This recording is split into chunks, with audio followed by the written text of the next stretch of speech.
All right, hey, what's up, guys? Coach Mac, Play Fast Football. Today I'm going to do a video on defenses trying to define the entry point of runs so that they can get the ball sent to where they want the ball sent. Make sure you check out some of our partners, Dome Hats, a headwear company we use to Play Fast Football. All right, you can build your own custom hat. They have an online hat builder, custom hat generator that you can use their program online, and you can create your own hat for your business, school, personal, whatever you want. You can change it, the style of the hat, change the panel colors, change the front bill, change the back from Velcro to snapback to fit it. So make sure you check out that awesome custom site that they have, or the custom builder that they have on their website. Every hat has a story. Use Dome Hats to help tell the story of your hat. Baker Sporting Goods, all right, the local sporting goods company we use. Sideline shirts like this, coaches practice gear, players gear, spirit packs. Our uniforms are distributed through them. Anytime we do any online stores for fans or players, we use Baker Sporting Goods, so make sure you check them out. Just Play Football, powerful software, more powerful way to present to your players in your program. You can give them quizzes on your playbook, quizzes on the game plan. I use it when I'm going to speak at clinics or do webinars or do anything for my Patreon site. I always use their software as my play drawing tool, so make sure you check out Just Play Football. GameStrat sideline replay system. If you're looking for a highly reliable, highly affordable sideline replay system, make sure you check out. All right, GameStrat, DifferenceUSA, the ultimate striking machine. Get thousands of reps without needing a partner. Elbows in, thumbs up, all the things you need to become a dominant striker at every position. So make sure you check out DifferenceUSA. HighandTight ball security training aid that we use. It's got sensors in the panels. Have to hold the ball correctly in the proper spot with the proper points of pressure. If you do that, you'll hear a beep. You know you've got the ball where it belongs. If you do not hear the beep, you're doing something wrong. So you build that muscle memory to understand the proper, not only pressure, but technique to carry the football where it belongs to avoid turnovers. All right. So I was texting with somebody this morning, and we started talking about how you defend certain runs, and then we started talking about outside zone, wide zone, and then I just kind of posed a question to him: what makes outside zone or wide zone such a good play? And then I just started thinking about, all right, it's the fact that as a defense, we're trying to define the entry point. So what do I mean by that? All right, so if we looked at let's just say front side, if we looked at the power play, all right, you got a double here working back to the will, a back block here, all right, hinge there, you're going to get a kick out, and then you're going to get the pull and the wrap. All right, as a defense, one of the first things normally versus gap schemes in base defense for most teams, you're going to try and spill and wrong arm with your end or your 5 technique on a power play. If you're playing against a 20 personnel team like this and you're getting a kick out on the power, you're going to try and wrong arm spill the power play so that you can get it sent wider, so that there's no vertical entry, because anytime you have vertical entry in the run game, the ball's gaining yards right away. So defenses want to try and deny vertical entry. Okay, the other reason they want to do that is now when they start to fit that scheme, all right, they're trying to get the ball sent to an extra player. So if that overhang is the extra player that can't get digged out by the slot, okay, they're trying to get the ball sent to that extra player. The will, in theory right now, the will is blocked with the front side double team. All right, if the ball doesn't go all the way backside, it's going to be a long way for your backside cutback player to get to. All right, maybe if he's a quarters player, he could possibly play over the top of the will if the will got blocked.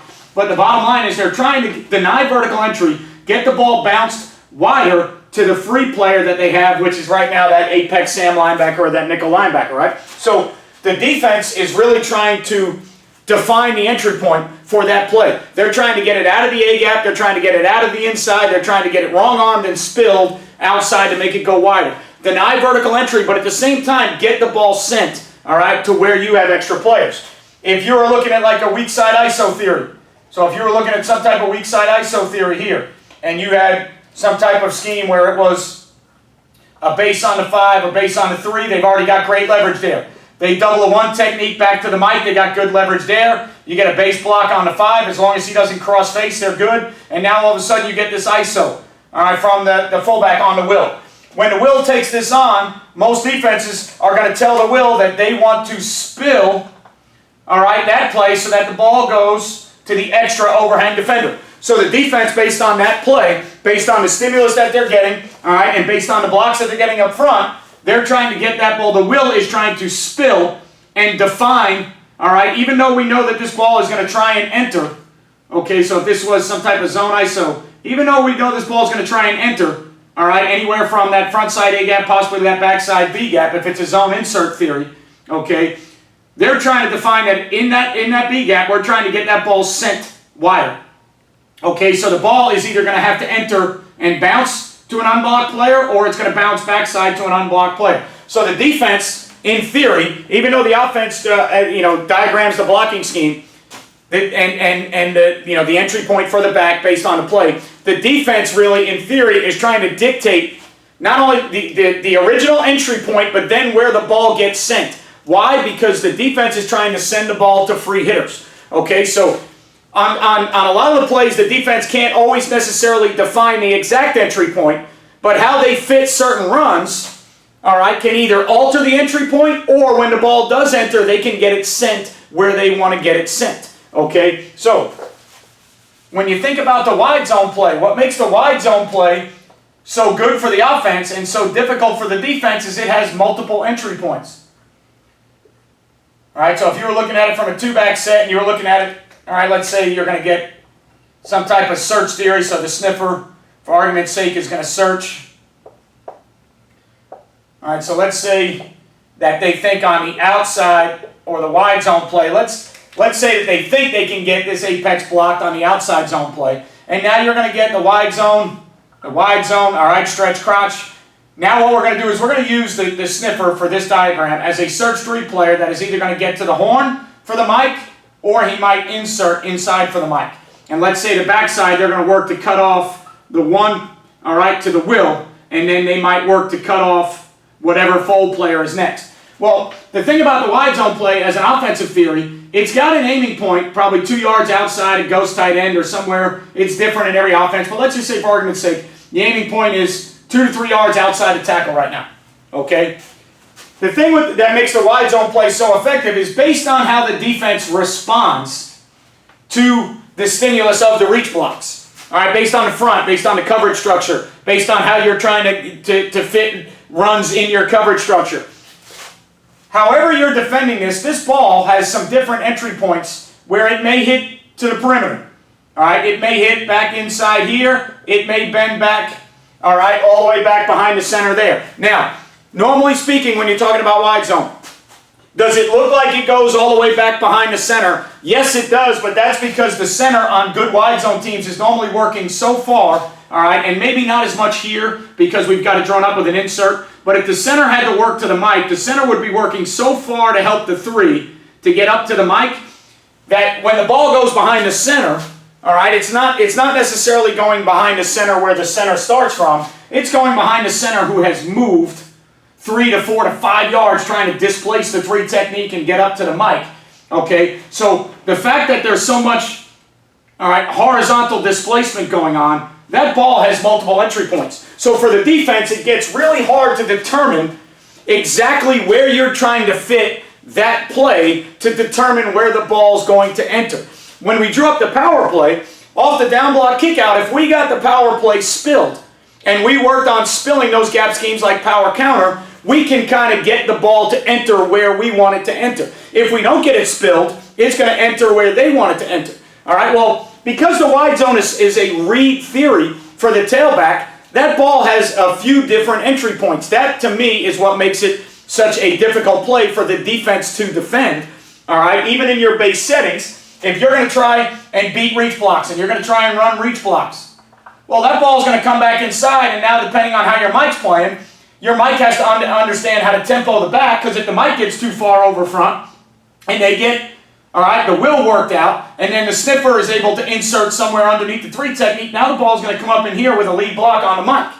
Okay, so the thing that makes the wide zone so effective is the fact that it has multiple entry points, and the entry point is defined by the reaction of the defense. Okay, so when we talk about the power play or gap scheme plays, we know we're trying to, most defenses, unless you're boxing, we know we're trying to spill it. We know where we're trying to get it sent because we know where our extra players are. Well, the hard part with the wide zone is it's harder to define the entry point of that run every single play, and that run might hit if you run it 3 times in a row, it might hit 3 different spots. So it's hard to get precise, exact fits every single time on the wide zone play. Okay, so, if the edge gets hooked, the wide zone play may get to the perimeter, and now the mic has to run. If the edge doesn't get hooked, the wide zone might go back under the three technique. Now the mic has to be able to tempo, all right, the ball, and then you need great cutback players tempoing the ball because that wide zone might cut back. So not only do we want to define the entry point as a defense on certain runs, all right, but on the flip side, what makes the wide zone such a good offensive play is the entry point is so varied, all right, and it kind of changes each time based on what the defense does and what the tailback reads. Okay, so it's very hard to get that same consistent run fit time and time again against a wide zone play. You're trying to build that flat wall. Usually you're trying to, if you're beating reach blocks, you're trying to get that thing to go back inside, and then you got your backside help, all right, trying to work. But it's very hard to get consistent fits. Where the power play or the gap scheme, you can rep that over and over in your base defense, and you can get it to where, hey, down block, spill, get the ball sent to another gap. You can work on those things to get the ball sent to your extra player. Now, in theory, okay, think about this in theory now. Why are you starting to see a lot more of that quote-unquote tight front? When you think about the theory, why are we starting to see now, all right, that four-eye, maybe that light five-man box with an overhang here, all right, corner, free safety, the middle safety playing off of number 3, and then whatever you're doing on the backside, right? It's the same theory. They're trying to take away the inside gaps with leverage. They're trying to use the least amount of people as possible to take away the inside gaps so that the ball is forced to enter where the defense wants it to enter. They don't want it to enter between the tackles. They would like it to enter wider, and then when it enters wider, they want to make sure that they have their extra players running to where the ball is going to enter, because they're trying to dictate through these techniques. All right, so again, for argument's sake, if you got a down block there and a down block, and they had a back block because they needed help on the hinge, all right, and then you got some type of kick wrap, okay. The center plays the back side of that A gap there, and now the wheel runs to the front side of that A gap. This B gap's taken care of by the 4-eye. The ball's got to go wider, so now we can get the Mike and the Sam, and now that extra guy becomes that middle safety. All right, so just think about it that way. Now you're starting to see more tight front. What's the theory behind the tight front? Take away inside gaps with the least amount of players as possible. Dictate by leverage where the ball is going to go. The 4-eye is essentially almost spill the play.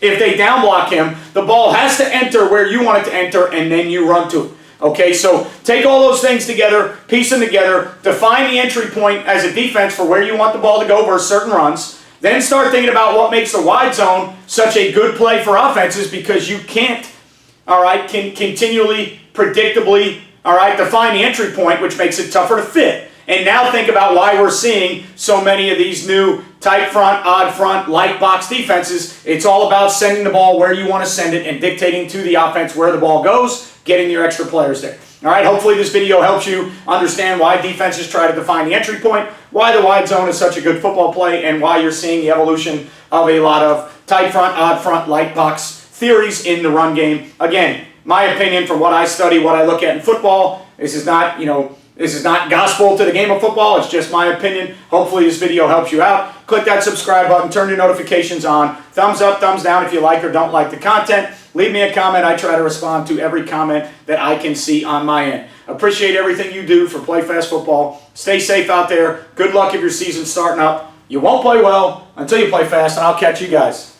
next time.